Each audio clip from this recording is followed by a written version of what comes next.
now that I've got all my drip lines drained, all the ends pulled off, and everything tied up in a couple neat bundles, I think between these two tunnels is going to be the perfect place to store these for winter.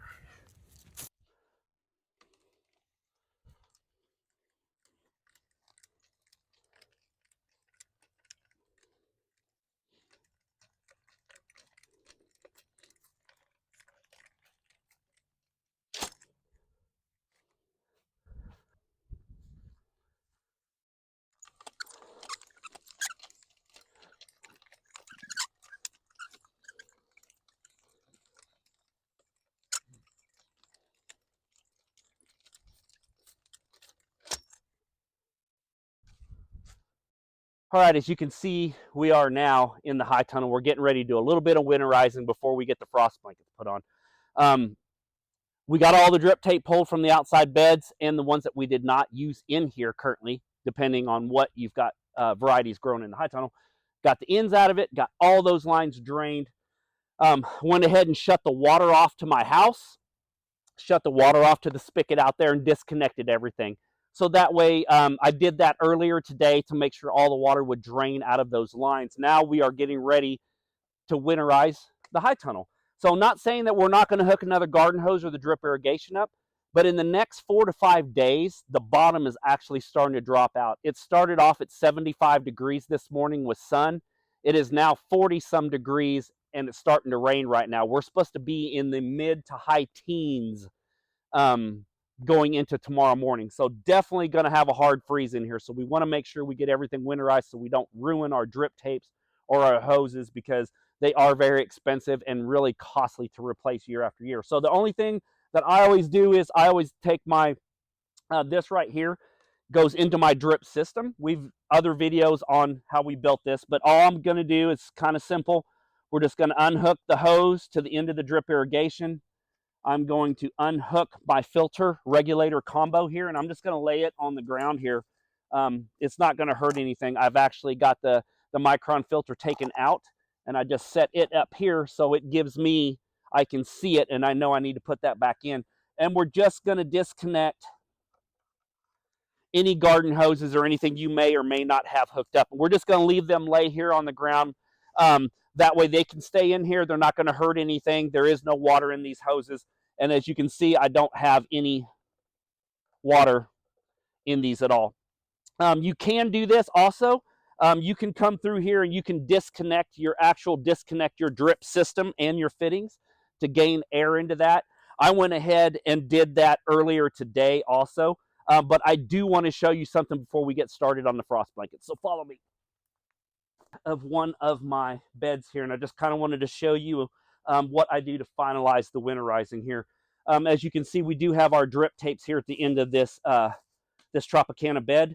I've got a couple of landscaping fabric stakes. I like to use these to just kind of hold that in place. In the summertime and in the winter, they'll contract and they'll move on you and try to keep that from moving. The ends do have a little hole there where you can actually put a stake through and tie it into the ground. But I tend to find out as the weather contracts and heats up, it actually pulls those ends off.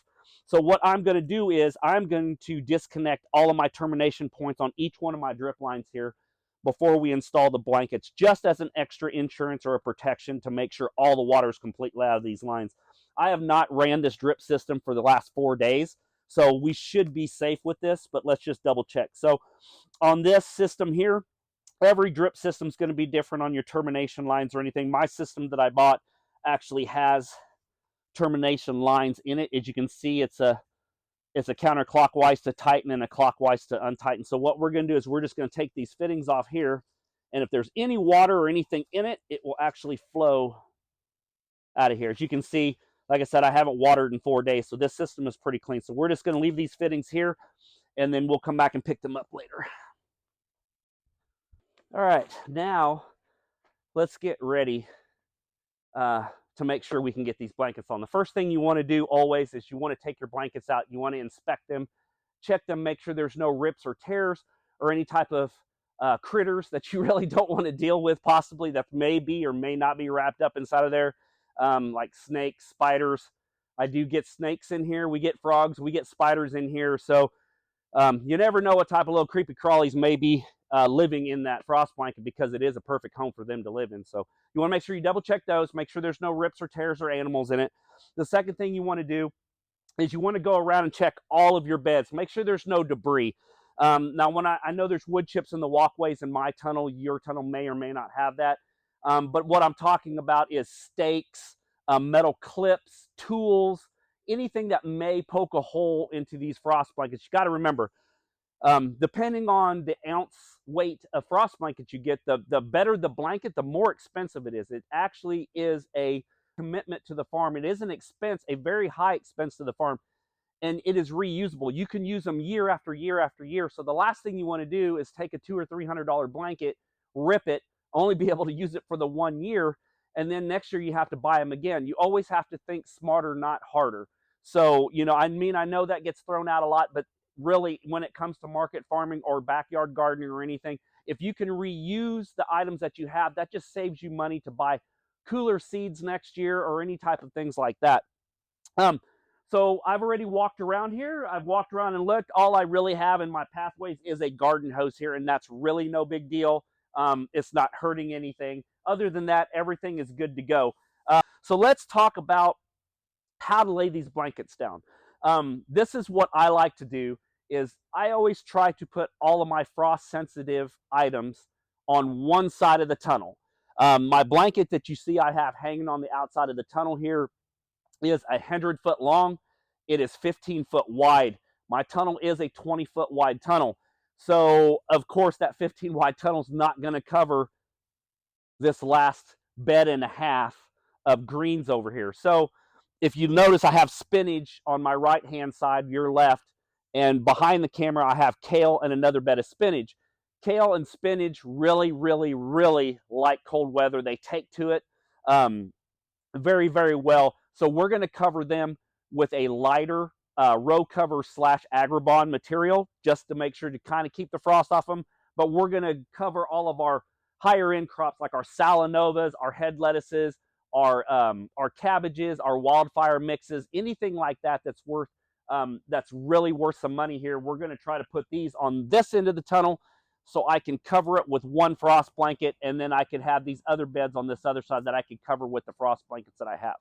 So what I like to do is, I don't know how well or not well you can actually see this, but what I've got here is, I'll go ahead and pull this one out of the ground. What I've got here is an electric fence stake. What I do is I buy them and then I cut them in half, so I can use the bottom half as one, and then I use the top half as a second stake also, just to get me a little bit further. And you may ask why I'm doing this. If you can see in this background here, I've already got one set up. You may not be able to see it, but what you'll do is you'll just hammer it in the ground. You don't have to go nuts with it. Just kind of hammer it in the ground here. You do have to be careful not to trip over this. And you may say, "Hey, Tracy, we just talked about not having metal objects in here with your frost blankets." Yes, but you'll see what I'm doing. I've just got standard 3/4 irrigation line here. And this is the extras that I had left over that may or may not be used in my beds. And instead of throwing them away, repurpose them. They may have holes in them, they may not. This is a perfect way to reuse plastic year after year after year. And you never have to go buy anything because you've already bought it once. So what I like to do is I like to stick the electric fence poles in the ground. I stick my 3/4 poly pipe, and we'll talk about why I'm doing 3/4. 3/4 poly pipe over the side of that. And just like that, now we have a good sturdy hoop right here to lay our blankets over the top. And you can also do a string line across it to kind of make like a little tent design, but we don't need to do that inside the high tunnel, because basically we've got the sides down. There's really no airflow in here right now, so we don't have to worry about the wind blowing around. But it's kind of a cool idea. All right, guys, what we're going to do now is, I've got you repositioned out of the way. So what I'm going to do is, here I've got my wife over here. We're just going to work our way down the line, and we're just going to take this frost blanket off and just gently lay it on the ground over there. And then we're going to roll it to where we need to be. We do know that that frost blanket starts right here where I'm at in this middle row. We can cover 6 beds with it. Like I said, these are going to get covered with other types of frost blankets, but these 3 rows here, or these 6 beds here, are going to get covered with it. So let's get going.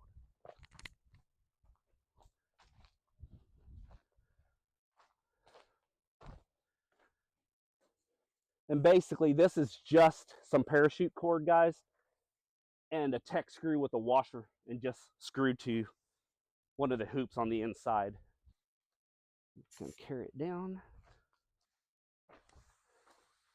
And as she pulls, I'm gonna watch where this is going to make sure we're not snagging up on anything. If there's anything in the way, I don't see anything, but it's always good to have a second eye watching. Are you at the end? Okay. You may ask why we're not putting hoops on all the lettuce heads and everything in here. In a perfect world, we would do that. I don't have enough of these hoops. I bent up in the last little section of video you saw, I bent up some of those conduit hoops. Here's my deal. I used 1/2 inch conduit because that's what I had on hand, and it bent perfect. But the system that attaches this row cover to the conduit is 3/4. So instead of going out and buying a bunch of 3/4 conduit to rebend those, I went ahead and just used this irrigation pipe because this is what I've always used. I'm just kind of showing you both ways of doing that. Now I'm bending up the 3/4 inch conduit. It's phenomenal for kales, I think broccolis, cauliflowers, larger stuff. But when it comes to this lettuce here, you can actually just lay the row cover over the top of the crop, and lettuce will take a freeze and thaw out. So don't worry about that. I know you don't want to touch the product with the cover, but since we are in a high tunnel and it is protected from the outside weather, the sides are down. It will be fine. I do this every year, so don't worry about that. But I understand the worry about, you know, touching that stuff.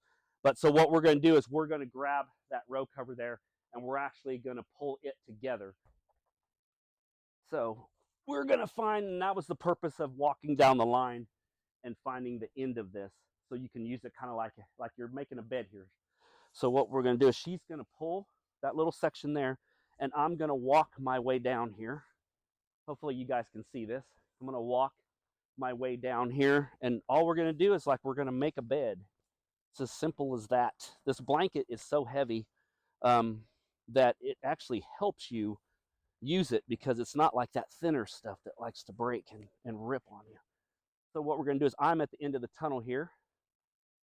I'm going to grab the end on this side, and we're just going to lightly work our way down here. The good thing about these Bootstrap Farmer tunnels, I find over some other competitors' Caterpillar tunnels or anything like that, is the higher sides on here. So you can actually use this. I mean, this is a usable side here. So you can actually use this to walk. And I'm not a tall man. I'm only 5'10". As you can see, we've got plenty of room here. So I'm just going to lightly pull this down and just lay this over the top, and I'm just going to walk down here and just follow this all the way down and make sure we are covering every bit of this, just like this. So we are now at the end of the tunnel. So babe, you want to grab that back corner, and we're just going to lightly put this stuff to bed. I hope you guys can hear it. It is starting to rain right now. Okay, and all we're going to do is just start grabbing our little pipes here. You can see how easy this is. Seriously works out great. Just grab these like this. Then you're just bending them and making a hoop.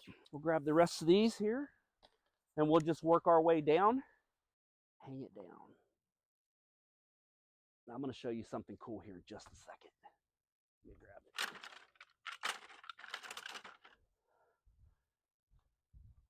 All right, I want to show you these cool things that Bootstrap Farmer has. You've actually seen me use them on the high tunnels for roll-up sides. These are, and this is why I'm not using the metal conduit. They said that's 1/2 inch. They sent me 3/4, so it wasn't going to work anyway. So instead of going out and buying 3/4 like we talked about, I'm just using 3/4 irrigation line. But it works all the same. So it's these cool little clips. They actually got a little metal spring in them, and you can actually clip it to the 3/4. And instead of using, I've used those. If you go to any kind of big box store, or if you go to that tool outlet store, they always have those little spring clips you can get for like 99 cents a piece. They work really good, but when you go to clamp them on something, you always know that either they come off, they'll rip your blankets. That's the thing. They're made out of metal, so they'll actually rip your frost blankets if you get any type of wind. The best thing to do is check out bootstrapfarmer.com. make sure you tell them that Tracy sent you. Went down here and grabbed these clips. They're really cheap.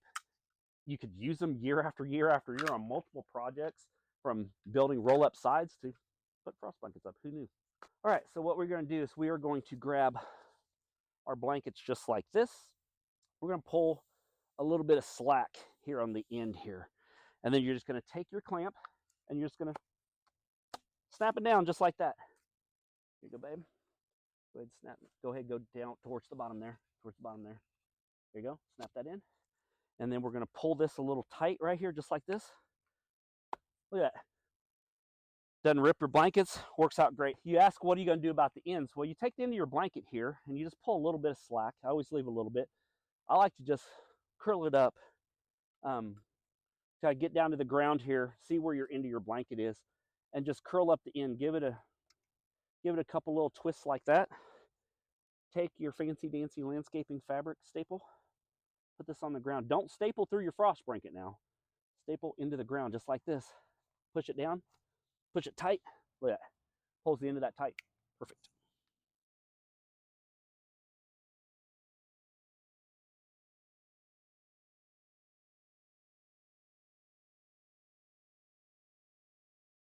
All right, now we are back at the end again, as you can see. So we're just going to pull this a little tight just like this in the middle here. And we're going to pull this in just like this tight. Boom, just like that. Now you've got that set. Here's those little spring clamps that you can come over here and kind of clamp those down, but you notice how that turned underneath? And that is metal, so that will, well, it's already poked a little hole, see? That will poke a hole in your frost blanket, so I don't like to use those. These things are a godsend. Take your landscaping fabric staple, pull your ends down right here, and then just coil it back up, just like that. Just a loose coil, you don't have to get, all we're doing is just closing the end up. And then make sure not to poke your blanket. But if you guys are looking for anything cool, I'm talking these right here, stocking stuffers, guys. 3/4 inch and 1/2 inch. These things work perfect. You can see that just like that. They work great. You could take them off and on and not rip your blankets. Man, it's amazing. It's better than sliced bread. But if you're looking for anything from high tunnel kits to high tunnel pieces to work on your current high tunnel, to step up pots, to 5-inch pots, to grow bags, to anything like that, or even just vlogging, check out bootstrapfarmer.com, and I'll see you guys next week.